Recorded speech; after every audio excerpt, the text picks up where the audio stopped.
बिस्मिल्लाहिर्रहमानिर्रहीम। अस्सलाम वालेकुम to all of you. I hope आप सब लोग ठीक होंगे। My name is doctor Mohammed Ibrahim. Today we will discuss the system of linear equation and इसमें फर्दर हम देखेंगे कि नॉन होमोजीनियस जो इक्वेशंस होती हैं उसके सोल्यूशन जो होते हैं वो कंसिस्टेंट कब होते हैं। इक्वेशन जो इक्वेशन इसकी दी हुई है नॉन होमोजीनियस वो कंसिस्टेंट कब होती हैं और वो हमारे पास जो है नॉन कंसिस्टेंट कब होती हैं। हम उसके अंदर ये दो चीज़ें देखेंगे, ठीक है। तो स्टार्ट करते हैं आज का लेक्चर। बिस्मिल्लाहिर्रहमानिर्रहीम। The equation an equation of the form a1x1 plus a2x2 plus a3x3 plus up to so on an xn is equal to some constant b is called linear equation in the variables x1 x2 up to so on xn। एक ऐसी equation जो हमारे पास इस form में दी हो a1 x1 plus a2 x2 plus a3 x3 up to so on an xn is equal to some constant b। ये हमारे पास इस तरह की जो इक्वेशन होती है जिसके अंदर जो वेरिएबल है x1 x2 x3 इनकी पावर जो हमारे पास 1 हो, तो इस तरह की जो हमारे पास इक्वेशन होती है उसे हम लीनियर इक्वेशन बोलते हैं। देन अब हम बात करते हैं कि सिस्टम ऑफ लीनियर इक्वेशन किसे कहते हैं। अगर इसी तरह की डिफरेंट इक्वेशन जो हों और वो हमारे पास इकट्ठी हों, एक सम की फॉर्म में आ रही हों, ए की फॉर्म में हमारे पास इस तरह से एक से ज़्यादा इक्वेशन आ रही हों, तो उसे हम सिस्टम ऑफ लीनियर इक्वेशन कहेंगे। उसके लिए हमने एक और जो है एक्सप्रेशन जो है वो ले लेते हैं। यहाँ पे हम ले लेते हैं a1x1 plus a12x2 plus up to so on a1n xn is equal to b1। Similarly यहाँ पे हम जो दूसरी इक्वेशन लेट करते हैं वो पे हम ले लेते हैं a21 x1 plus a22 x2 up to so on plus a2n xn is equal to b1। इसी तरह ये हमारे पास ऐसी इक्वेशन जो इस फॉर्म में हो और एक से ज़्यादा हो, जैसे ये 1 आ गई 2 होगी, इन दोनों को भी हम सिस्टम ऑफ लीनियर इक्वेशन कह सकते हैं। अगर हम इससे ज़्यादा एक्सटेंड करना चाहें तो ये हमारे पास यहाँ पे 1 था, यहाँ पे 2 था, इसी तरह सो ऑन चलते चलते यहाँ पे हमारे पास एक वेरिएबल जो आएगा उसको हम am1 ले लेते हैं, यहाँ पे x1 ले लेते हैं, यहाँ पे mx2 ले लेते हैं plus up to so on यहाँ पे हम ले लेते हैं amn xn is equal to b n. तो ये हमारे पास एक इक्वेशन थी, ये दूसरी इक्वेशन। इसी तरह अगर हम m टाइम्स इक्वेशन ले लें या n टाइम्स इक्वेशन ले लें तो इन सब को कंबाइन फॉर्म में अगर हम इसको देखें तो ये हमारे पास क्या है, ये सिस्टम ऑफ लीनियर इक्वेशन है। सिस्टम ऑफ लीनियर इक्वेशन है। यहाँ पे हमारे पास जो n है ये हमारे पास इन रोज़ के अगर हम इसको मैट्रिक्स फॉर्म में लेके जाते हैं तो ये जो n है ये हमारे पास नंबर ऑफ़ जो कॉलम्स है उसको रिप्रेजेंट कर रहा है। और इसी तरह अगर हम m की बात करें तो यहाँ पे m हमारे पास किसको रिप्रेजेंट कर रहा है, नंबर ऑफ़ रोज़ को रिप्रेजेंट कर रहा है। अगर हम इसी ये जो इक्वेशन हमारे पास सिस्टम ऑफ लीनियर इक्वेशन लिखी है, अगर हम इसको मैट्रिक्स फॉर्म में लेके जाना चाहें तो हमारे पास क्या बनेगी उसको हम देखते हैं। ये हमारे पास बन जाएगा a11 इसका कोफिशिएंट, फिर a12 पहली रो पहला कॉलम, पहली रो दूसरा column, up to so on चलते चलते पहली रो nth कॉलम हमारे पास आ जाएगा। इसी तरह दूसरी रो पहला कॉलम, दूसरी रो दूसरा column, up to so on दूसरी रो nth कॉलम। और यहाँ पे इसी तरह चलते चलते यहाँ पे m रोज़ हमारे पास आ जाएंगी, पहला कॉलम, m रोज़ दूसरा column, up to so on m row and n column.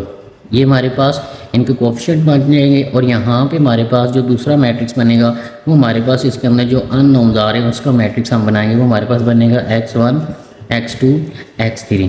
और ये हमारे पास किसके इक्वल आ जाएगा, b1 b2 up to so on bn। अब यहाँ से हम इसको चेक करते हैं कि ये हमारे पास एक सिंपल लीनियर इक्वेशन थी और ये हमारे पास क्या बन गया, सिस्टम ऑफ लीनियर इक्वेशन हमारे पास बन गया। इधर से हम देखते हैं कि हमारे पास होमोजेनियस इक्वेशन कौन सी होती हैं और नॉन होमोजेनियस इक्वेशन कौन सी होती हैं। अगर ये हमारे पास जो बी मैट्रिक्स है इसे जिसको हम ऐसे नाम दे देते हैं, इसको ए कंसीडर कर लेते हैं, इसको एक्स कंसीडर कर लेते हैं और इसको कैपिटल बी कंसीडर कर लेते हैं। तो यहाँ से हम रिमार्क लेते हैं कि अगर हमारे पास जो बी है वो इज़ इक्वल टू 0 हो जाए तो ये जो सिस्टम ऑफ लीनियर इक्वेशन है इसको हम बोलेंगे होमोजेनियस इक्वेशन, ठीक है।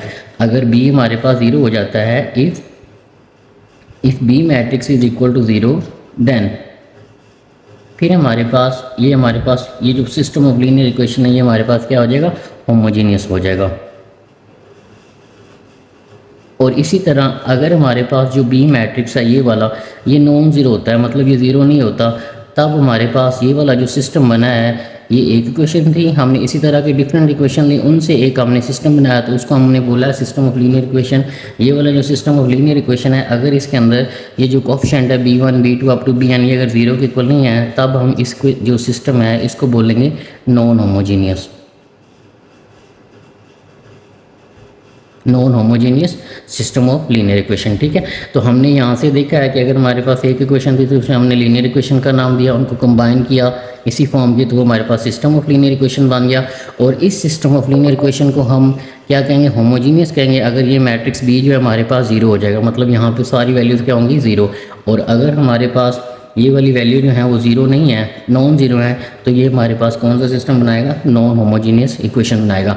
अब हम देखते हैं कि अगर ये वाला जो सिस्टम है ये नॉन होमोजीनियस है, तो हमारे पास इसके सोल्यूशन जो है वो किस तरह के आते हैं या कितने आते हैं। जी, हम यहाँ पे पहुँच गए हैं। हम यहाँ से इसको दो कैटेगराइज में इसके सोल्यूशन को जो है वो डिवाइड करते हैं, या इस सिस्टम ऑफ हमारे पास जो लीनियर इक्वेशन है नॉन होमोजीनियस का, तो इसके जो सोल्यूशन है वो दो तरह के हो सकते हैं, नॉन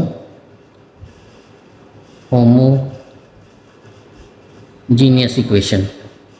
ठीक है, नॉन होमोजीनियस इक्वेशन को हम एक जो है उसको हम कंसिस्टेंट में कंसीडर करेंगे। अगर ये हमारे पास सिस्टम जो है ये कंसिस्टेंट कब होगा, सिस्टम ऑफ लीनियर इक्वेशन, और अननोन कंसिस्टेंट या हमारे पास इनकंसिस्टेंट ये सोल्यूशन कब होगा वो हम देखते हैं। तो सबसे पहले हम कंसिस्टेंट को देखते हैं।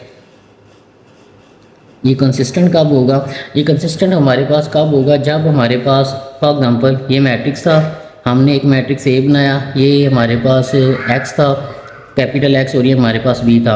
अगर हम जो ये मैट्रिक्स जो ए है, अगर हम इसका रैंक कैलकुलेट करें, अगर हम रैंक ऑफ ए, ये जो मैट्रिक्स ए बना है इसका हम रैंक कैलकुलेट करें, और उसके साथ हम एक और मैट्रिक्स बनाते हैं जिसको हम ऑगमेंटेड मैट्रिक्स का नाम देते हैं AGUMENTED, ऑगमेंटेड मैट्रिक्स।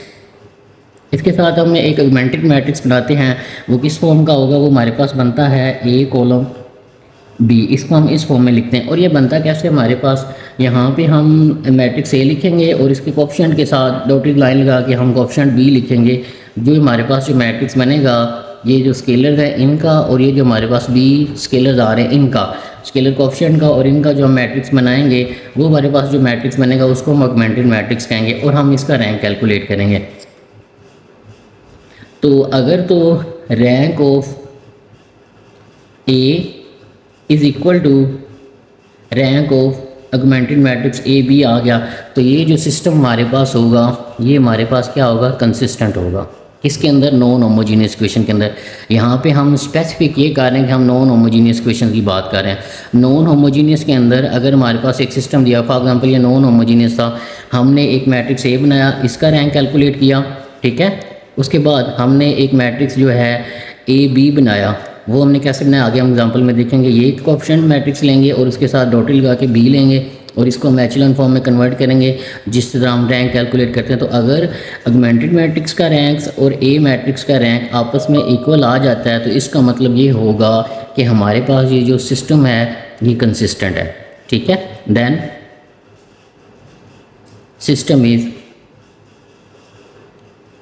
कंसिस्टेंट, तो हमारे पास ये सिस्टम जो है कंसिस्टेंट होगा। अगर ये हमारे पास सिस्टम कंसिस्टेंट है तो इसका मतलब ये होगा कि इसका हमारे पास सोल्यूशन एग्जिस्ट करेगा। अब हमारे पास सोल्यूशन जो है वो यूनिक कब एग्जिस्ट करेगा और इनफाइनाइट मैनी सोल्यूशन हमारे पास कब एग्जिस्ट करेंगे वो हम देखते हैं। यूनिक सोल्यूशन और infinitely many solution, infinite solution हम लिख लेते हैं।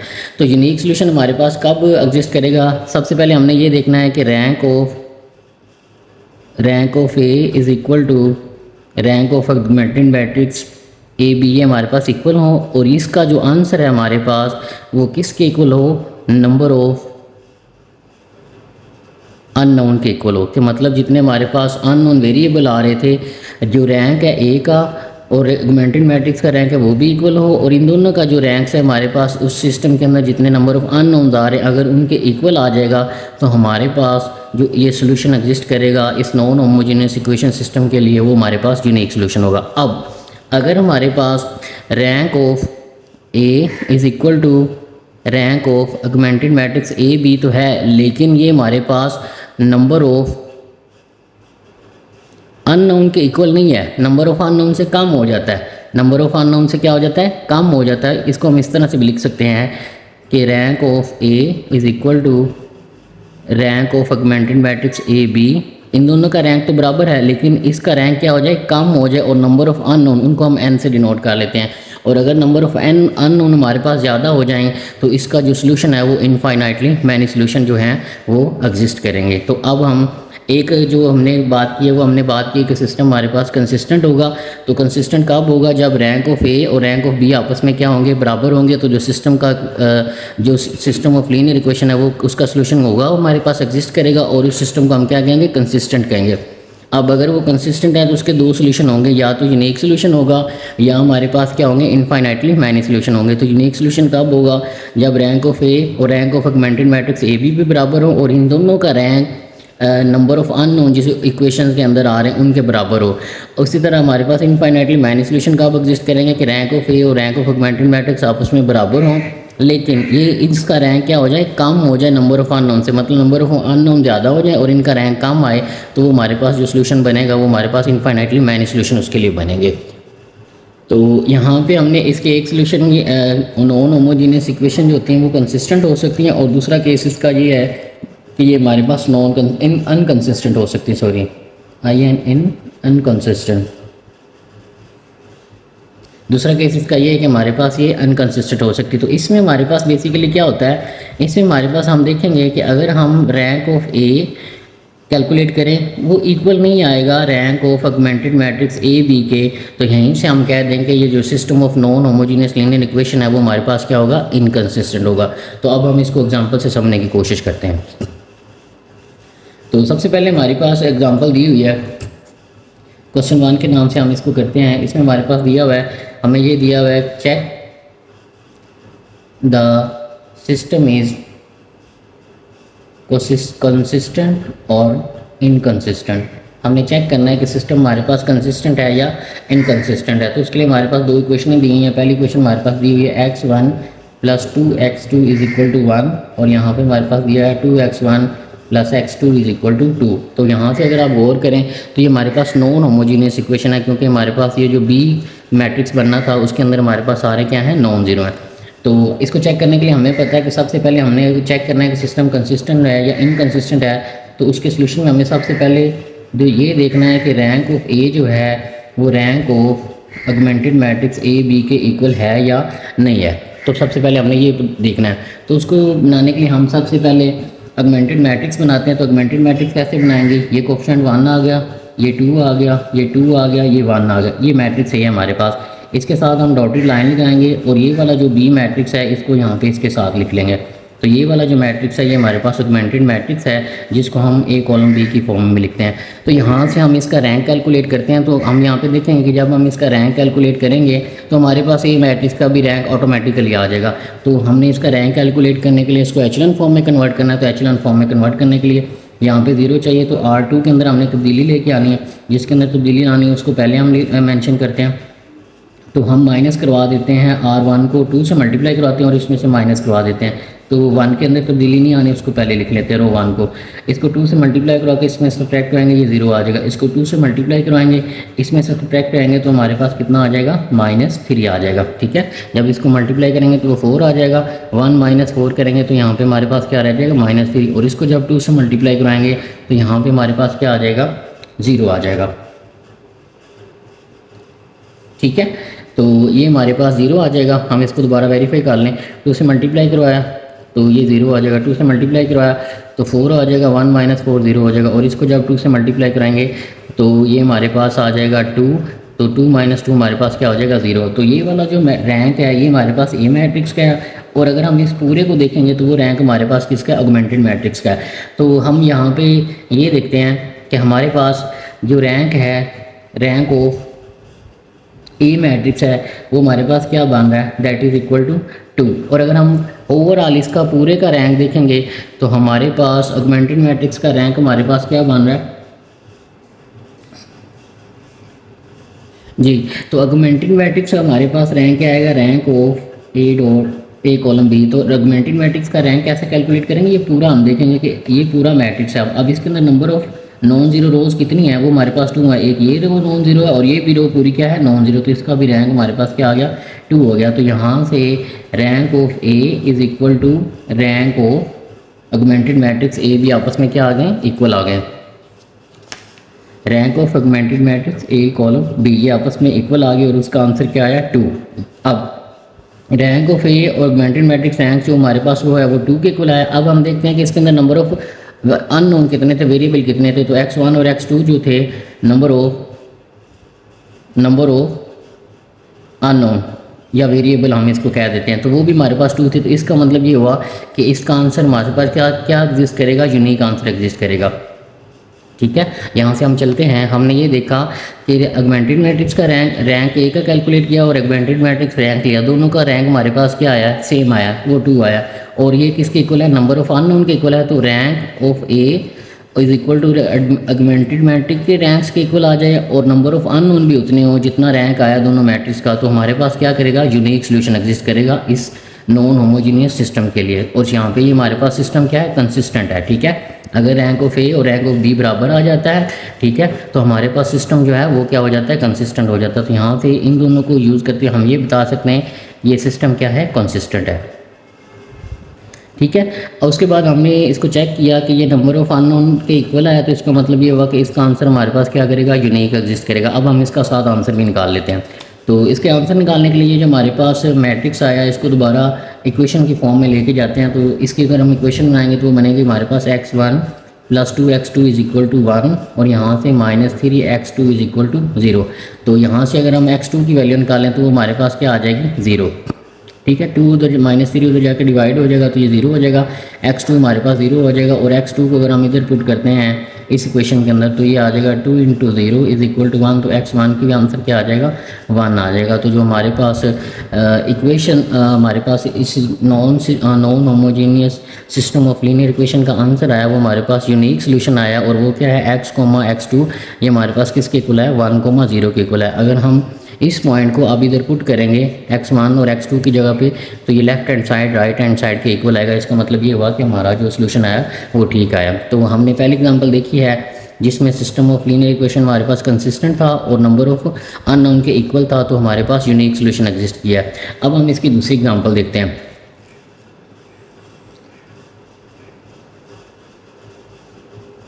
एग्जाम्पल 2 लेते हैं हम जी। एग्जाम्पल 2 में हमने x, y 2 वेरिएबल लिए हैं। ये हमारे पास जो सिस्टम है वो नॉन होमोजीनियस लीनियर इक्वेशन है।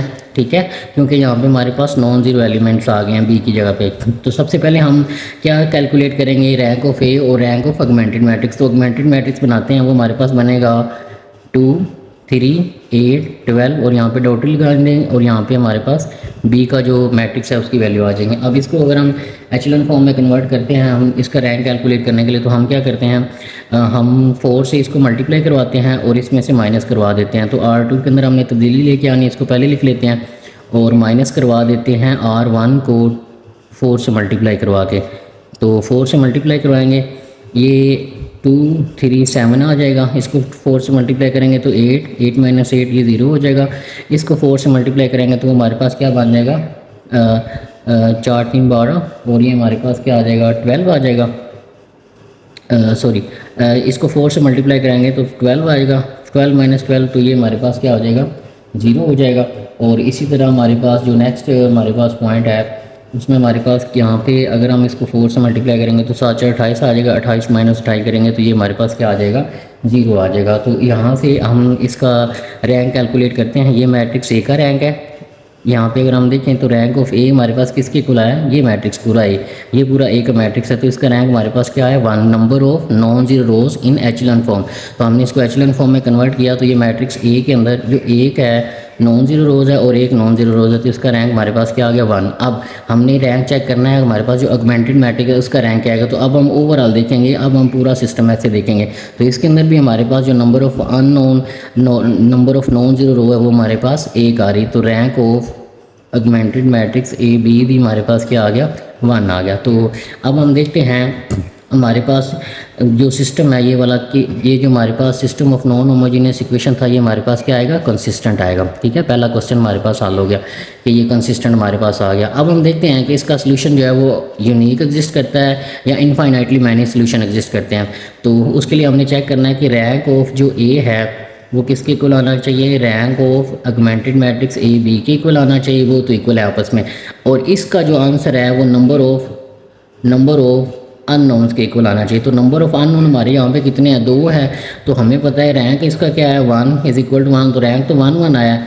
लेकिन हमारे पास जो नंबर ऑफ़ अननोन है वो 2 थे और इनका रैंक क्या है 1 है। तो इसका मतलब ये है कि इसका जो सोल्यूशन है इस सिस्टम का वो यूनिक एग्जिस्ट नहीं करेगा, इनफाइनाइटली मैनी सोल्यूशन एग्जिस्ट करेंगे। सो इनफाइनाइटली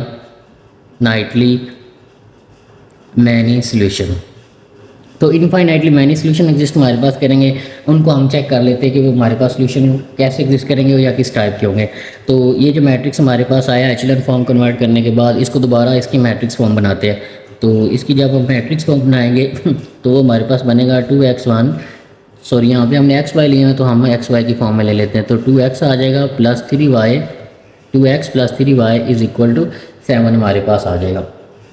ठीक है, तो यहाँ से हम इनकी वैल्यू हमने कैलकुलेट करनी है। हम यहाँ से रैंडम y अपनी तरफ से y की जो वैल्यू है वो पुट कर लेते हैं कि वो हमारे पास t है। तो यहाँ से हमारे पास आ जाएगा 2x plus 3t is equal to 7। तो 2x हमारे पास आ जाएगा, y की जगह पे t पुट करेंगे तो ये ऊपर वाली इक्वेशन ये बन जाएगी। ठीक है, तो ये आ जाएगा 2x 7 माइनस 3t। तो x की वैल्यू हमारे पास आ जाएगी 7 माइनस 3t बाई 2। तो यहाँ से हमारे पास by changing the value of t we will get infinitely many value of x। तो हमारे पास यहाँ से t की वैल्यू को चेंज करते जाएंगे तो जो जो वैल्यू t की आती जाएगी उसके हिसाब से हमारे पास x की भी वैल्यू आती जाएंगी और हमारे पास ये क्या एग्जिस्ट करेंगे, इनफाइनाइटली मैनी सोल्यूशन एग्जिस्ट करेंगे। और सोल्यूशन किसके ऊपर डिपेंड कर रहा है, t के ऊपर। आप t को 4 लेंगे तो और सोल्यूशन आएगा, 3 लेंगे तो और सोल्यूशन आएगा। इसी तरह जितने भी हम t की वैल्यू पुट करते जाएंगे इनफाइनाइटली मैनी सोल्यूशन हमारे पास इस non homogeneous system of linear equation के लिए एग्जिस्ट करेंगे। और ये वाली भी हमने एग्जांपल देखी, ये भी सिस्टम कंसिस्टेंट था। हम रैंक से कैलकुलेट करते हैं, रैंक ऑफ ए और rank of augmented matrix B अगर इक्वल है तो सिस्टम हमारे पास कंसिस्टेंट होगा। ठीक है, इसका भी सिस्टम कंसिस्टेंट था, इस नॉन होमोजीनियस लीनियर इक्वेशन का सिस्टम भी हमारे पास क्या था, कंसिस्टेंट था। अब हम एक ऐसे एग्जांपल चेक करते हैं जिसके अंदर हमारे पास इसका जो सोल्यूशन है वो हमारे पास कंसिस्टेंट नहीं होगा, मतलब जो सिस्टम है हमारे पास लीनियर इक्वेशन का वो कंसिस्टेंट नहीं होगा। उसको देखते हैं। तो एग्जाम्पल क्वेश्चन हमारे पास दिया हुआ है, check the system is consistent और इनकंसिस्टेंट। ये हमारे पास non homogeneous system of linear equation दिया हुआ है। हमने इसको चेक करना है कि ये कंसिस्टेंट है या इनकंसिस्टेंट है। तो उसके लिए हमें ऑगमेंटेड मैट्रिक्स और ए मैट्रिक्स दोनों का रैंक चेक करना पड़ेगा। तो हम ऑगमेंटेड मैट्रिक्स सबसे पहले बना लेते हैं। यहाँ पे सोल्यूशन में चलते हैं। ऑगमेंटेड मैट्रिक्स कैसे बनेगा, 2 -1 -1 3 4 -2 3 -2 4 और यहाँ पे हमारे पास डॉटेड लाइन लगा के जो बी हमारे पास मैट्रिक्स था उसके कोएफिशिएंट आ जाएंगे, उसकी वैल्यूज आ जाएंगी। ये हमारे पास बन जाएगा ऑगमेंटेड मैट्रिक्स। अब हमने इस मैट्रिक्स को एचलन फॉर्म में कन्वर्ट करना है। तो एचलन फॉर्म में हम इसको जब कन्वर्ट करेंगे तो सबसे पहले हमारे पास इसको थोड़ा सा अमेंडमेंट करते हैं अपनी आसानी के लिए। तो यहाँ से सबसे पहले हम रो 1 और रो 2 को आपस में चेंज कर देते हैं। तो रो 1 और रो 2 को आपस में चेंज करेंगे तो रो 2 जो है वो रो 1 की जगह पे चली जाएगी और रो 2 जो है वो रो 1 रो 2 की जगह पे आ जाएगी। -1 -1 4 और ये आ जाएगा 3 -2 4 और 11, ये हमारे पास आ जाएगा। अब हम क्या करते हैं, यहाँ पे 1 बनाने के लिए हम R1 के अंदर तब्दीली लेके आते हैं, R2 को इसमें से माइनस करवा देते हैं। तो ये आ जाएगा हमारे पास 3 -2 4 -1 प्लस आ जाएगा और ये हम जब करेंगे तो -2 + 1 आ जाएगा और ये आ जाएगा 11 -4। बाकी आ जाएगा 2 -1 -1 और ये 4 आ जाएगा, 3 -2 4 और 11 आ जाएगा। तो इसको जब आप सॉल्व करेंगे तो ये हमारे पास आएगा 1 5 -1 और यहाँ से हमारे पास क्या आ जाएगा 7 2 -1 -1 4 3 -2 4 और 11 हमारे पास आ जाएगा। अब हमारे पास लीडिंग कोएफिशिएंट 1 आ गया। अब इसको यूज़ करते हैं, यहाँ पे भी 0 बनाते हैं और यहाँ पे भी 0 बनाते हैं। तो रो 2 के अंदर 0 बनाने के लिए हम ऑपरेशन यूज़ करेंगे R2। रो 2 को हमने 0 बनाना है तो रो 1 को हम 2 से मल्टीप्लाई करवाते हैं और रो 2 में से सब्ट्रैक्ट करवा देते हैं। इसको 2 से मल्टीप्लाई करवा के इसमें से सब्ट्रैक्ट करवा देंगे। और यहाँ पे रो 3 के अंदर 0 बनाने के लिए, रो 3 के अंदर हमने 0 बनाना है तो हम माइनस करेंगे, R1 को 3 से मल्टीप्लाई करवाएंगे और इसमें से सब्ट्रैक्ट करवाएंगे। तो हमारे पास जो रिमेनिंग कोएफिशिएंट बनेंगे वो हमारे पास बनेंगे। इसके अंदर तब्दीली नहीं आनी तो इसको हम पहले लिख लेते हैं, -1 डॉटेड लाइन लगाएं और यहाँ पे 7 आ जाएगा। जब आप इसको 2 से मल्टीप्लाई करके इसमें सब्ट्रैक्ट करवाएंगे तो हमारे पास यहाँ पे 0 आ जाएगा, यहाँ पे हमारे पास आ जाएगा -11 और नेक्स्ट कोएफिशिएंट हमारे पास 1 आ जाएगा। और इसको हमने 2 से मल्टीप्लाई करवाया तो ये -14 बन जाएंगे। -14 में से +11 गए तो बाकी हमारे पास -10 रह जाएंगे, ठीक है। और इसी तरह इसको 3 से मल्टीप्लाई करवा के रो 3 में से सब्ट्रैक्ट करवाएंगे तो यहाँ पे हमारे पास बनेगा 0 और यहाँ पे -17 आ जाएगा, ये 7 आ जाएगा और ये भी -10 आ जाएगा, ठीक है। अब इसको थोड़ा सा मज़ीद सिंप्लीफाई करते हैं, हमने इसको एचेलॉन फॉर्म में कन्वर्ट करना है। तो बजाय इसके कि यहाँ पे 11 से डिवाइड करवाने के हम उसको ज़रा सिंपल वे में लेके चलते हैं ताकि हमारे पास फ्रैक्शन जो है वो ना बने। तो अब हम क्या करते हैं, रो 3 के अंदर हम तब्दीली लेके आते हैं, रो 3 में से हम रो 2 को सब्ट्रैक्ट करवा देते हैं, ठीक है। तो ये हमारे पास बाकी कोएफिशिएंट क्या बनेगा, 1 5 -1 7 0 -11 11 -10। और जब आप रो 3 को रो 2 से सब्ट्रैक्ट कराएंगे तो ये तो 0 आएगा और इसको इसमें से जब आप सब्ट्रैक्ट कराएंगे तो हमारे पास यहाँ पे -6 आ जाएंगे, यहाँ पे हमारे पास 6 आ जाएंगे और यहाँ पे इसको इसमें से जब हमने सब्ट्रैक्ट कराया तो यहाँ पे हमारे पास ये वाला जो एलिमेंट है वो 0 बन जाएगा। अब हम बेसिकली क्या करते हैं, इसको 1 लाने के लिए यहाँ पे हम इसको 1/6 से डिवाइड करवा देते हैं। तो 1/6 को जब आप R3 से करवाएंगे तो ये 1 5 -1 7 0 -11 1 और -10 आ जाएगा, यहाँ पे 0 आ जाएगा, यहाँ पे -1 यहाँ पे 1 और यहाँ पे हमारे पास 0 आ जाएगा। तो अब हम क्या करते हैं, अपनी आसानी के लिए यहाँ से इसको 11 से डिवाइड करा के इसके साथ सॉल्व भी कर सकते हैं, लेकिन हम क्या करते हैं, सबसे पहले हम यहाँ पे 10 बना लेते हैं और इसको सॉल्व करते हैं। तो क्योंकि ये 10 ही रहेगा, इसको 10 बनाने या इसको यूज़ करते हुए इसकी जगह पे 10 बनाते हैं और उसके बाद उसको 10 से डिवाइड करवा देंगे ताकि फ्रैक्शन हमारे पास ना बने। तो हम यहाँ पे हमारे पास 10 बनाते हैं, यहाँ पे भी 10 है, तो इसको यूज़ करके हम क्या करवाते हैं, R2 के अंदर R3 को सब्ट्रैक्ट करवा देते हैं। तो R3 को R2 में से हमने R3 को सब्ट्रैक्ट करवाया तो बाकी हमारे पास क्या बनेगा, दैट विल बिकम 5 1 -1 7 और यहाँ पे हमारे पास आ जाएगा 0, यहाँ पे -10 आ जाएगा और यहाँ पे हमारे पास ये इसमें से माइनस होगा तो ये 0 बन जाएगा और ये हमारे पास क्या आ जाएगा, ये -10 ही रहेगा। यहाँ पे 0 -1 1 और 0 आ जाएगा। अब यहाँ पे 0 बनाने से पहले हम यहाँ पे 1 बना लेते हैं। तो हम 1 बाय माइनस का तो इसको माइनस से मल्टीप्लाई करवा देते हो ताकि पॉजिटिव हो जाए। तो R2 को हम 10 से डिवाइड करवा रहे हैं, माइनस से ये 1 5 -1 यहाँ पे 7 आ जाएगा 0, यहाँ पे पॉजिटिव 1 आ जाएगा, ये 0 आ जाएगा और यहाँ पे पॉजिटिव 1, ये 0, यहाँ पे -1 1 और ये 0 आ जाएगा। अब ये हमारे पास 1 बन गया। यहाँ पे 0 बनाने के लिए हम R2 को R3 के अंदर सिंपली ऐड करवा देते हैं। तो यहाँ से हमारे पास R3 के अंदर हम जब R2 को ऐड करवाएंगे तो जो हमारे पास रिमेनिंग मैट्रिक्स बनेगा वो बनेगा 1 5 -1 7 0 1 0, यहाँ पे हमारे पास 1 है तो इसको इसमें ऐड कराएंगे तो ये 0 हो जाएगा, ये 1 ही रहेगा और इसको इसमें ऐड कराएंगे तो ये भी हमारे पास क्या आ जाएगा, 1 आएगा। अब ये हमारे पास एचेलॉन फॉर्म में कन्वर्ट हो चुका है। तो अगर आप गौर करें तो ये इतना मैट्रिक्स हमारे पास रैंक ऑफ ए है। रैंक ऑफ ए हमारे पास क्या आया, number of non zero rows in echelon form 1 2 3, तो ये 3 रोज़ इसके अंदर नॉन जीरो थी। और इसी तरह हमारे पास rank of augmented matrix A B जो आप कैलकुलेट करेंगे तो यहाँ से लेकर यहाँ तक ये पूरा मैट्रिक्स जो है ये हमारे पास ऑगमेंटेड मैट्रिक्स है। तो इसका रैंक आएगा नंबर ऑफ नॉन जीरो रोज़, तो वो भी हमारे पास 3 हैं। तो यहाँ से हमें ये पता चला कि हमारे पास जो रैंक है, rank of A is equal to rank of B है, ठीक है। तो ये दोनों आपस में इक्वल हैं।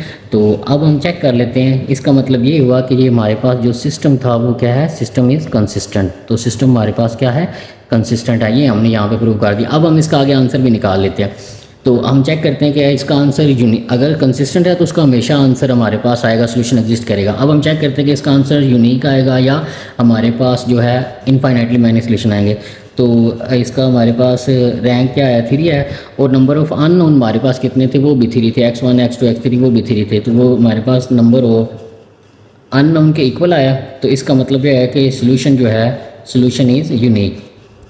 तो हमारे पास इसका सोल्यूशन क्या आएगा, यूनिक आएगा। तो सिस्टम हमारे पास अगर यूनिक आया है तो यहाँ से इसको आगे हम लेके चलते हैं।